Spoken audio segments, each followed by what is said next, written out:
पूरी नहीं हो रही है, इट मीन्स कि अभी आपकी चेतना पूरी तरीके से जागृत नहीं हुई।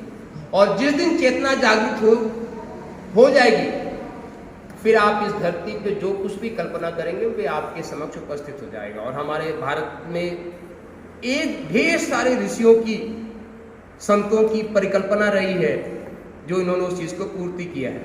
रवि जी कैमरा लेके आए हो क्या, अकेले अकेले आए हो? और सबसे दिव्य मूर्ति हमारे जो पूरा इलाका, जहाँ तक मेरी जानकारी मिली है, सूरदास महाराज जी को यहाँ पे विराजमान है। एक सभी लोग हाथ जोड़ के गुरु मूर्ति के रूप में है, बहुत भाव से, क्योंकि सूरदास महाराज जी की महत्ता को अभी हम बाद में बताएंगे, आप पहले बता देते हैं फिर प्रणाम करेंगे। दहिसरा गांव के लोग हैं, आसपास ये जमुना किनारे सारा गांव बसा हुआ है। और हमको जो बताया गया है, क्योंकि मैं इसका प्रत्यक्षदर्शी तो नहीं हूँ, हाँ चूंकि मेरा विश्वास पूरा 100% इस पे, कि पहले आज से 30-40 साल पहले मान लेते हैं कि हर साल जमुना जी बाढ़ आती थी और ये दहिसरा गांव पहले आगे था और ये ढेर सारे गांव जो है लोग वहाँ से अपना बोरिया बिस्तर उठा के भागते थे, ऐसा मैंने सुना है। और ये लगभग हर साल की थी, मतलब हम लोग जो कहते हैं ना कि उस तरीके से जीवन जीते थे। पर सूरदास महाराज जी से लोगों ने, यहाँ के आसपास के जितने भी गांव हैं उनके लोगों ने निवेदन किया कि महाराज ऐसी हर साल विपदा हम लोग के सामने आती है। चातुर्मास शुरू हो गया ना, आज आषाढ़ चल रहा है, ये चातुर्मास का विशेष होता है। आषाढ़, सावन, भादौ और आश्विन, ये 4 मास जो है वर्षा ऋतु माने जाते हैं। आषाढ़ शुरू हो गया, सावन मतलब कि जो है आषाढ़, सावन, भादौ और आश्विन, ये 4 महीने जो है वर्षा ऋतु मानी जाती है। तो आता था, और यहाँ के भाइयों से हमने सुना कि सूरदास महाराज जी एक बार कृपा पूर्वक जो है जाके जमुना जी को पीछे ले गए और वहाँ पे बांध दिया कि अब इसके बाद इधर नहीं आना, और आना है तो थोड़ा बहुत आना है, किसी को आप विस्थापित नहीं करोगे। और उसके बाद हम सुनते हैं कि जमुना जी इधर नहीं है। ये मैं आपको बता रहा हूँ योग का चमत्कार, योग का प्रमाण। और ये ऐसे सूरदास महाराज जी हैं, पहले इनको नमन बंदन कर ले फिर। और ऐसे हमारे भारत में हजारों ऋषि हुए हैं, हजारों संत हुए हैं। और ऐसा नहीं कि पहले ये था, आज भी संभव है और आज भी ऐसे हजारों ऋषि इस धराधाम पे हैं। कम से कम 2-4 से तो यह मिट्टी भी अच्छे से परिचित है, ज़्यादा से तो नहीं, 2-4 से तो मैं बहुत अच्छे से परिचित हूँ, जो इतनी सामर्थ्य आज भी रखती है ना।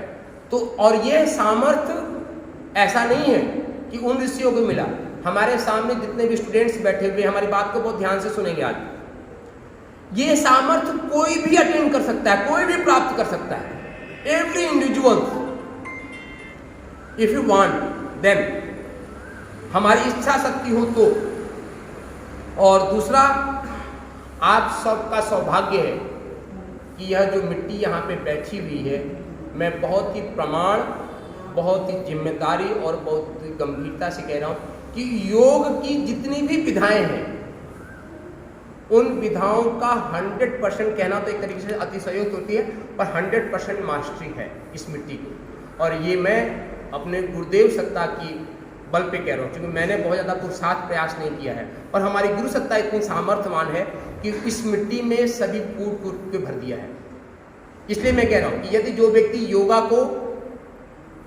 योगा में करके अपनी चेतना को पूरी तरीके से जागृत करना चाहता है, तो इस प्रांगण में उसको पूरा का पूरा ज्ञान और विज्ञान मिलेगा। ये मैं कहना चाहता हूँ कि पूरा ज्ञान विज्ञान। और इसीलिए इस प्रांगण में जिस योगा को सिखाया जाता है, उस योगा का हमने नामकरण किया है अद्भुत योगा। सभी लोग बोलेंगे अद्भुत योगा, अद्भुत योगा। हिंदी डिक्शनरी में, हिंदी शब्दावली में 1 लाख से ऊपर मातृ शब्द है। 1 लाख से ऊपर मदर मतलब मातृ शब्द है, उस शब्दों से शब्द निकलते हैं। हिंदी डिक्शनरी कितनी विशाल है, पर हिंदी डिक्शनरी में 1 लाख के शब्द में, फटाफट आप लोग बैठे, तुरंत बैठे, 1 लाख के मूल शब्द में, मातृ शब्द जिसे कहते हैं, उसमें से यदि पर्यायवाची को निकालेंगे तो अद्भुत से ऊपर कोई शब्द नहीं बचता। आपने किसी चीज के बारे में कह दिया अद्भुत, it is the means you are speechless, उसके बाद कोई दूसरी पर्यायवाची नहीं दे सकते। इसके बाद जो भी पर्यायवाची देंगे इसके नीचे की होगी, क्योंकि हर चीज की अपनी एक डिग्री होती है। तो 1,00,000 शब्द में अद्भुत से ऊपर कोई शब्द नहीं है, अद्भुत। तो बहुत ही मंथन करने के बाद, और इसकी भी प्रेरणा हमारे गोस्वामी तुलसीदास जी हैं। चूँकि भगवान रामचरितमानस हमारा बहुत ही प्रिय ग्रंथ है, गीता भी प्रिय ग्रंथ है, चारों वेदों, 108 उपनिषद, 18 पुराणों, इन सब का अध्ययन किया है मैंने। चारों वेदों का भी किया है, 108 उपनिषदों का भी किया, 18 पुराणों का भी किया, और पुराण, इतिहास, महाभारत, इनका सबका एक बार अध्ययन किया हुआ है, तब बता रहा हूँ। तो बार बार गोस्वामी तुलसीदास जी को जहाँ लगता है कि कोई शब्द नहीं है तो भगवान की करनी कैसी है, उसको बंद कर देंगे, आवाज़ दे रहा हूँ। तो अद्भुत, तो अद्भुत योगा की इस प्रांगण में बैठे हुए हैं।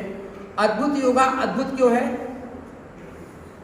हम योगा कराने के बीच में आ रहे, चूंकि लगभग सभी बच्चे आ चुके हैं, सारे बच्चे आ गए ना, बच्चे आगे जितने आने थे, ठीक है, फिर हम अपने क्रम को शुरू करेंगे यहीं से। तो अद्भुत योगा का यह सेंटर है, और विगत 14 जनवरी से प्रतिदिन यहाँ पे योगा कराया जा रहा है। जो मित्र हमारे प्रतिदिन आते हैं उनका हमने धन्यवाद भी ज्ञापन किया, और हम चाहते हैं कि यह वटवृक्ष काफ़ी आगे बढ़े, दूर तक जाए, ये मेरी कल्पना है, और धीरे धीरे दिख भी रहा है। क्योंकि पेड़ हम लगाते हैं तो छोटा होता है, उसको जल पानी सिंचित करते रहते हैं, धीरे धीरे बड़ा होकर एक दिन वटवृक्ष बनता है। तो हम भी उम्मीद करते हैं कि यह वटवृक्ष जो हमारे ब्रजमोहन जी, महावीर जी और हमारे पूज्य स्वर्गीय ताराचंद जी बैठे हुए हैं, दिव्य मूर्ति हैं, भगवान सूरदास जी बैठे हुए हैं, यह वटवृक्ष बनेगा अद्भुत योगा का। और अद्भुत योगा में जो सबसे खास बात है वह इसका बीज मंत्र है। कहते हैं ना, बीज सबसे महत्वपूर्ण चीज होता है, और वह बीज मंत्र है, बहुत ध्यान से सुनेगा, एक भी व्यक्ति दाएं बाएं हिलना नहीं चाहिए, क्योंकि योगा का महर्षि पतंजलि ने सबसे पहला सूत्र दिया है, योगा अथ अनुशासनम। पूनम मैडम आप भी कुर्सी पे बैठ जाए, सभी लोग बैठ जाएं, और हमारे सामने दाएं बाएं हिलते जिनको बहुत आवश्यक है वही लोग हिलेंगे। तो बीज मंत्र है, अद्भुत योगा का बीज मंत्र है ओम ग वा। ये एक सूत्र है, ओम ग वा। ये बीज मंत्र पूरी दुनिया में किसी के पास नहीं, ओम शब्द के रूप में, ध्वनि के रूप में पूरी दुनिया में किसी के पास नहीं। आप कहो कैसे कह रहे हो भाई? ओम है, ओम अपने आप में है, ओम से ही पूरी सृष्टि चल रही है, ये मुझे भी पता है, ओम से ही। ओम का तरंग पूरी दुनिया में तरंगायित है, और इसको जिन्होंने रिसर्च किया है उस साइंटिस्ट का नाम है, कैलिफोर्निया यूनिवर्सिटी के साइंटिस्ट हैं डॉक्टर कैम्बलिन और डॉक्टर नीले। दो साइंटिस्ट हैं जो उन्होंने ध्वनि विज्ञान पे पूरी दुनिया में रिसर्च किया। आप बच्चों को याद होना चाहिए नाम, डॉक्टर कैम्बलिन और डॉक्टर नीले। और उन्होंने रिसर्च करके दिया कि पूरी दुनिया में जो ध्वनि तरंगायित है वह ध्वनि तरंगायित है ओम से। दूसरा बीज मंत्र इसमें जुड़ा हुआ है, ओम तो पूरी दुनिया में तरंगायित है। दूसरा है ग, ग गुरु बिनु होय न ज्ञान। और भारतीय संस्कृत में, भारतीय सनातन संस्कृत में किसी तत्व को सबसे ज्यादा महत्व दिया गया है तो वह गुरु तत्व को। गुरु गोविंद दो खड़े, काके लागे पांव, बलिहारी गोविंद दियो होता है। भगवान गोविंद स्वयं कह रहे हैं कि सबसे पहले प्रणाम करना है तो किसको करो? गुरु तत्व को करो। अर्थात गुरु तत्व भगवान से भी ऊपर है, भगवान से भी ऊपर गुरु तत्व है।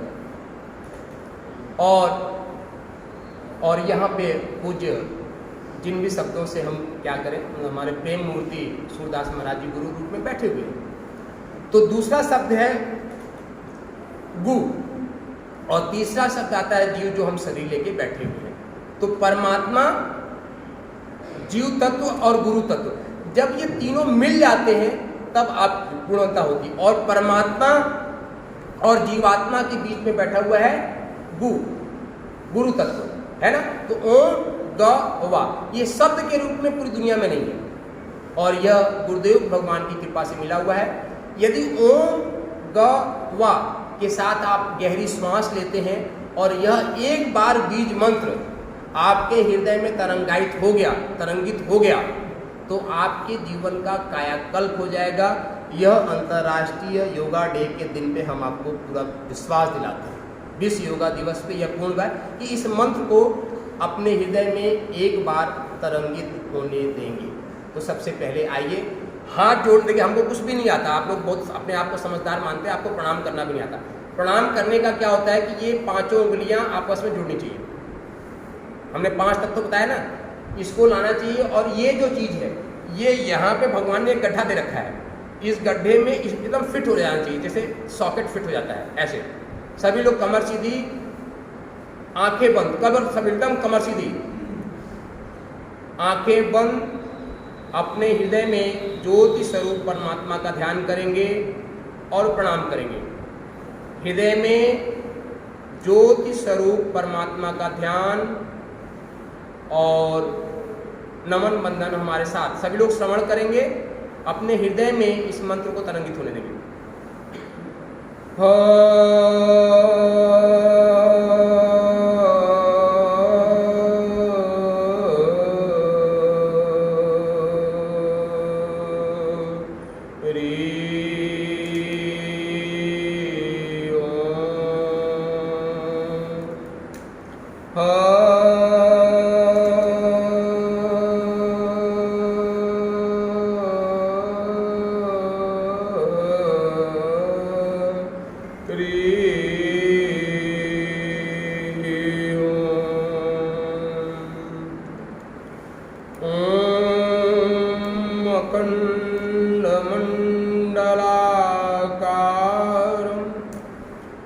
व्याप्तं येन चराचरं तत्पदं दर्शितं येन तस्मै श्री गुरुवे नमः। तस्मै श्री गुरुवे नमः। मातृवक्त्रलालित्री च पितृवर्तमार्गदर्शिका नमोस्तु गुरुसत्तायै श्रद्धा प्रज्ञायुता चया। ॐ श्री गुरुवे नमः। आवाहयामि स्थापयामि ध्यायामि। बोलो सद्गुरुदेव भगवान की, सूरदास महाराज की, राधा वल्लभ सरकार की जय, बांके बिहारी लाल की जय, बांके बिहारी लाल की जय, बरसाना धाम की जय, ब्रजरसी कोश की जय। सभी लोग ऐसे हाथ करें।